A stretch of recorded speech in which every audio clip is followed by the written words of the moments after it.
Hey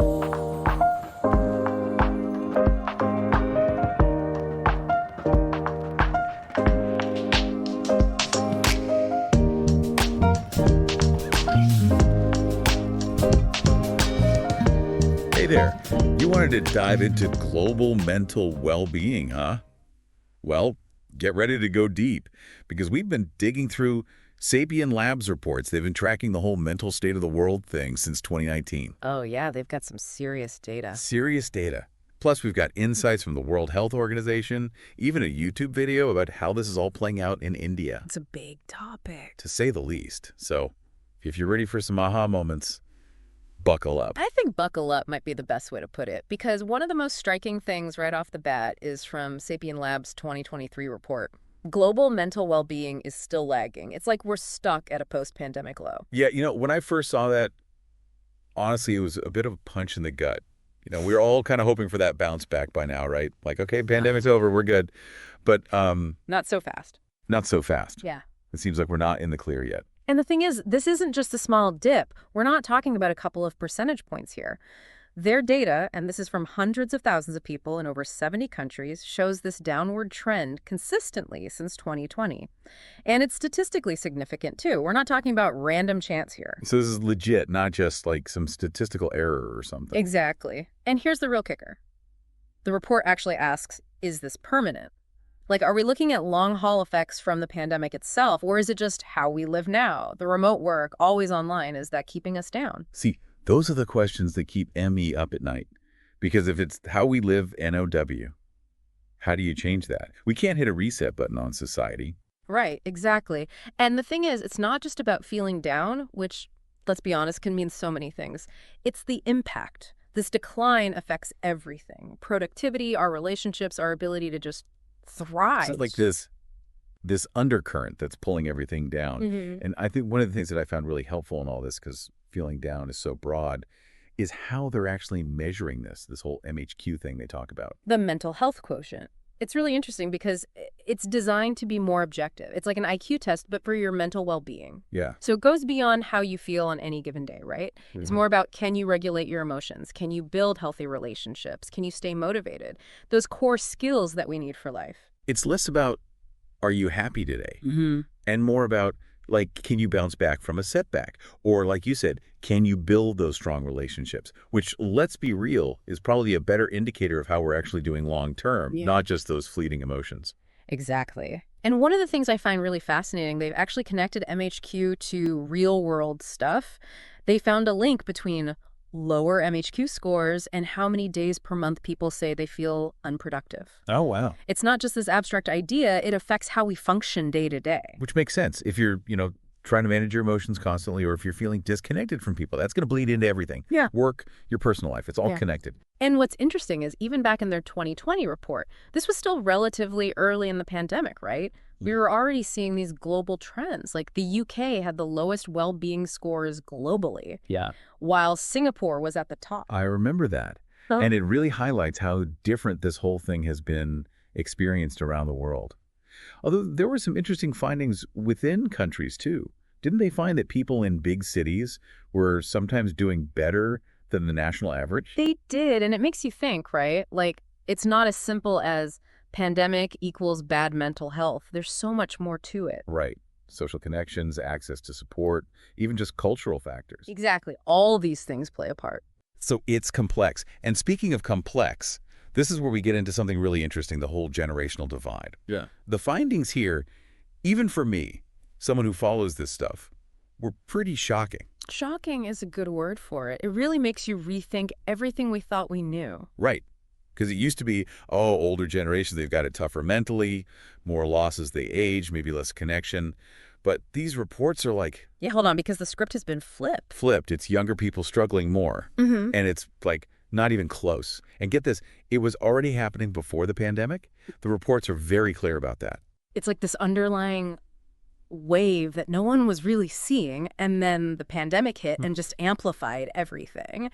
And the 2022 Sapien Labs report, they really dig into this, and one of the things they found is this whole idea of social self, basically, how we see ourselves in relation to other people, our ability to connect. That's the thing declining fastest in young people. So it's not just feeling lonelier, though. I'm sure that's part of it. It's this deeper thing, right? How they see themselves fitting into the world.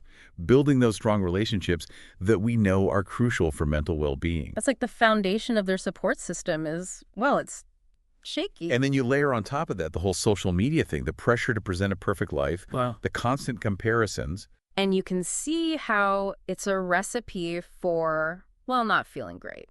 And when you look at the actual stats from the report, I mean, it's kind of alarming. For example, did you know that young adults today are 3 times more likely to say they don't have close friends who would help them if they were in need, compared to their parents' generation at the same age? Wow. Let that sink in for a minute. It's not just about feeling a little disconnected. It's a lack of real tangible support when they need it most. It's like they're being stripped of that safety net that, honestly, I think a lot of us took for granted. Exactly. And it gets worse. Another thing they found, nearly 10% of young people said they actively did not get along with any family members.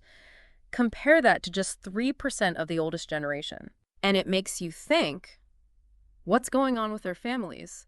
How have we gotten to this point where so many young people feel so disconnected from the people who are supposed to be their primary support system? It's a huge EE question. And you know what's interesting? This isn't just some Western world problem. Remember that YouTube video we watched about mental health in India? Yeah. Even with all the progress they've made, reducing stigma, increasing access to care, they still have an estimated 200 million people living with mental illness in India alone. Think about that. It means pretty much every single family in India is directly touched by this. It's a global crisis, not just a them problem. Definitely. So we've established things are, well, they're not great, especially for young people. But the real question is, WHY? Why is this happening? Why are younger generations being hit so hard?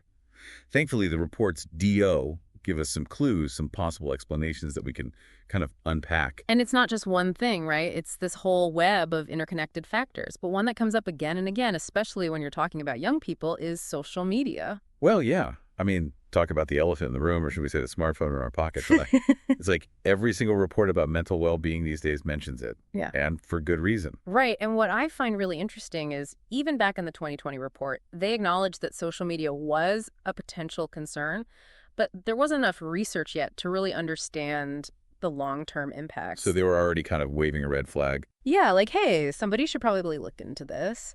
And here we are a few years later, and the research is starting to catch up. And, well, let's just say it's not looking great. Yeah, it's like we opened Pandora's app. Now we're all like, how do we stuff all this anxiety and insecurity back in? Yeah. But it's not just what we see on there, right? It's the pressure to present this perfect life, the comparisons, the FOMO. It's a lot, especially for younger people who've never known anything different. Exactly. And it's not just about how it affects us individually.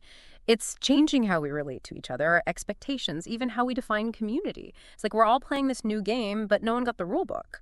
Right, and some of us are figuring it out faster than others. Mm-hmm. But anyway, social media is just one piece of this whole puzzle, right? Mm-hmm. The reports also talk about these bigger societal shifts that are feeding into this mental health decline. Yeah, and one of the most interesting findings, which is kind of depressing when you think about it, is the link between individualistic, performance-driven cultures and lower mental well-being. And, I mean, let's be real, that describes a lot of the world today, doesn't it? It really does. You'd think that striving for success, focusing on yourself, your achievements, would lead to happiness. But the data is telling us something else. Totally. It seems counterintuitive, but it makes sense when you think about it, right? When we put so much emphasis on individual achievement above everything else, our careers, material success, it often comes at the expense of things like our relationships, our community, our sense of purpose, belonging, those things that really give us meaning. And those are the things that help us weather the storms, you know? It's like we're all on these individual hamster wheels, running and running, but not really getting anywhere meaningful. And then on top of that, you've got this decline in traditional support systems, strong families, close communities. We're stripping away all the buffers. Exactly. Yeah. And the 2022 report, it really drives home the importance of strong relationships, especially for younger generations. It's not enough to just be like, oh, go make some friends. Yeah, it's deeper than that. We need to create environments where those connections can happen organically, where people feel seen, heard, valued for who they are, not just what they achieve. Which is a good reminder for all of us, right? Reevaluate those priorities. Invest in your relationship. We're not meant to do this whole life thing alone. Yeah. And on that note, because it's not all doom and gloom, the reports DID talk about some good stuff too, some positive trends, some glimmers of hope. For sure. I mean, one thing that is super encouraging is the growing awareness of mental health. World Mental Health Day is huge now. You've got organizations like Mates in Mind in the UK, and Rotary's doing some amazing work globally to fight the stigma. It's not something we shy away from anymore. Right, and the whole treatment landscape is changing too. The World Health Organization report talked about task shifting, basically, training non-specialists like community health workers, even teachers, to provide basic mental health support. Which is huge, especially with the global shortage of mental health professionals. Yeah, and it's not just filling a gap. It's about bringing that support directly to people, making it less intimidating. Making it part of everyday life. And we can't forget technology. Yes, social media has its downsides, but it's also allowing us to create new tools, right? Apps, online communities, all these ways to reach younger generations and provide support. Meeting them where they are. Exactly. Okay, so we talked about India earlier, how they have an estimated 200 million people facing mental health challenges. With staggering number. It is. But what's amazing is they've actually made some incredible progress in addressing it. Yeah, they've launched these huge GE national programs, raising awareness, fighting stigma. They're even making mental health care a core part of their primary healthcare system. It shows what can be done, even on a massive scale. When governments, healthcare providers, communities, when everyone gets on board and says, this is important. And that's a powerful message, right? Because sometimes it feels so overwhelming, like, what can I, one person, even do about this? Right. But the reports make it clear. Even small changes in our own lives can make a difference. Prioritizing those fundamentals, sleep, social connection, exercise, it's like putting money in your mental health savings account. It all adds up. And beyond that, remember to just check in on the people you care about. A phone call, a text, a genuine, how are you really doing? It can make all the difference. Especially now, with all that we know about the unique challenges that younger generations are facing, sometimes just feeling seen and heard, is the difference. Absolutely. And if you really want to step up, look for organizations like Rotary that are doing the work on the ground, showing that change is possible. So there you have it, your deep dive into the state of global mental well-being. It's a lot to process, we know. It really is. But hopefully you're walking away with some new insights, some things to think about, maybe even some inspiration to make a change, even a small one. And, as always, we want to hear from you. What resonated with you? What actions are you thinking about taking? Let us know. Until next time, take care of yourselves and each other. Thank you for watching and listening. We hope you found your inner peace with our podcast. Keep yourself updated and join us on our next episode. Stay safe and healthy, and have a good day. See you soon.